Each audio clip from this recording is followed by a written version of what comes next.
আজকে আমার রেসিপি নারকোল ভাপা গরম ভাতের সাথে খেতে দুর্দান্ত লাগে। তোমরা একবার নিশ্চয়ই ঘরে এরকম করে রাখো। আর আমার রেসিপি পুরো দেখার জন্য অনুরোধ রইল। নমস্কার বন্ধুরা, শিলা ফ্রি কুকিং ক্লাস সবাইকে অনেক অনেক স্বাগত। আজকে আমি নারকলের ভাপা বানাবো। তার জন্য এখানে আমি ছোট একটা নারকলের অর্ধেক নারকল আমি এখানে ভেঙে কুড়িয়ে নিয়েছি।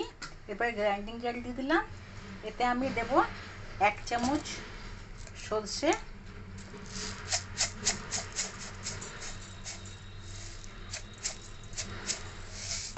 দেবো এখানে স্বাদ অনুযায়ী লবণ। নারকলটা কম মিষ্টি আছে, তাই এখানে আমি অল্প একটু চিনি দিয়ে দিচ্ছি। যে নারকলটা মিষ্টি বেশি থাকবে চিনি না দিলেও চলবে। এরপর এটাকে আমি একটা মিহি পেস্ট বানিয়ে নেবো। এতে আমি কোনো রকম জল মেশাবো না, আর একটা পেস্ট বানিয়ে নেব। নারকল এখানে বেটে নিয়েছি। এরপর এতে আমি সামান্য হলুদ দিয়ে দেবো,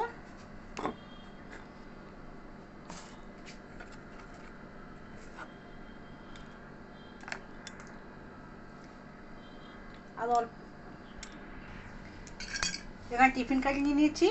এই টিফিন কারির মধ্যে নারকলটা দিয়ে দিল। আমি বাটার সময় সামান্য 1 চামচের মতন জলের ব্যবহার করেছিলাম, মানে শুকনো হয়ে যাবে নারকলটা। যদি আপনাদের বাটার সময় জল দেওয়ার আবশ্যকতা না পড়ে তাহলে জল দেবেন না। আমি 1 চামচ জল দিয়েছিলাম। এরপর এর মধ্যে যে কাঁচা লঙ্কা আর পাকা লঙ্কা কেটে রেখেছিলাম দিয়ে দিলাম। একটু সর্ষের তেল দিয়ে দেবো। এরপর এটাকে চাপা দিয়ে এখানে ভাত হয়ে গেছে, ভাতটা গরম আছে। এই যে মাঝখানে বসিয়ে দিয়ে এটাকে ভালো করে এরকম চাপা দিয়ে 10 মিনিট স্টিম করে নেব। 10 মিনিট পরে ফিরে আসছি। 10 মিনিট পর ফিরে এলাম।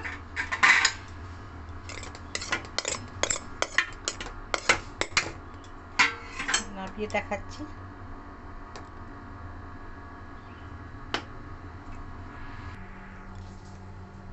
তৈরি হয়ে নারকল ভাপা গরম ভাতের সঙ্গে খেতে দুর্দান্ত লাগবে।